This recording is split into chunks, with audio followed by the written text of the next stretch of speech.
All right, more breaking updates coming in. Times Now has accessed the plea that has been submitted by the Uddhav camp, challenging the governor's order, asking for a floor test to take place. So in the petition, the Uddhav camp has said none of the 39 MLAs have individually or collectively written to the governor about their decision to withdraw support from the MVA-led government. Harish Nair, who has accessed this petition, joining us on the broadcast. Harish, these are the details that have been submitted by the Uddhav camp. If you can give us excerpts from it on the challenge to the governor's order. Yes, that's right. The petition says that it is submitted that the Supreme Court is considering the validity of the disqualification proceeding and has kept the matter for hearing on July 11th, while the issue of disqualification is directly connected or interlinked with the issue of floor test.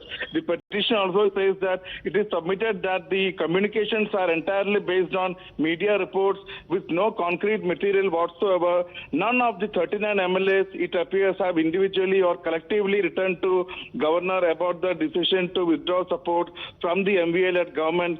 Next point, it is submitted that the directions ought to not to have been issued without the aid and advice of the Council of Ministers led by Chief Minister. So the petition goes on to say that none of the 39 MLAs have written to the governor, and whatever comes out is in the media reports, and the governor should have acted only on the aid and advice of the Council of Ministers led by the Chief Minister and not the opposition.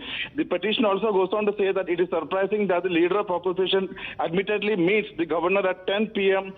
Yesterday, and the communications are also on the same date. This only shows the undue hate with which the honorable governor has acted without even asking the chief minister of his views in respect of the political scenario in the state. The impulse directions, it seems, have been issued on the aid and advice of the leader of opposition, which is clearly not contemplated under the constitution. Very, very serious charges being made against the governor.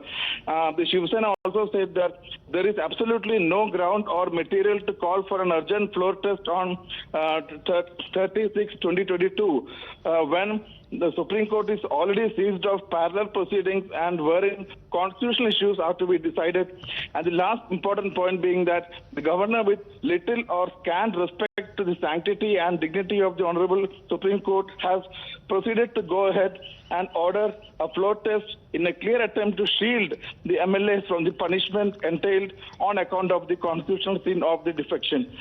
So these are some of the very important grounds cited by the Shiv Sena in the petition filed challenging the floor test order, which will come up for hearing at 5 o'clock today. Okay, all right. Priya is also joining us live with these details and the petition that has been accessed by Times Now. Yes, Priya. Right, now so far it has been Uddhav Sena versus Shinde Sena, but swiftly as BJP enters the fray directly now, jumping off the fence, getting more active with its strategy and in action. Now the focus has also shifted on to the governor after he ordered a floor test to be taken. This is the crux of Shiv Sena's attack in their petition filed in Supreme Court, the hearing for which is going to happen at 5 p.m. They are saying that the petitioner, Chief Whip of Shiv Sena and a member of the Legislative Assembly, is constrained to move this court under Article 32, challenging the completely malified, unconstitutional and illegal actions of the governor. What they are saying is that when the governor says that the floor test should be taken tomorrow, he is in complete defiance to the fact that this honorable court is seized of the issue of the disqualification proceedings, has in a desperate attempt to allow the members who have incurred disqualification a safe passage, decided to hold a floor test on the 30th of June.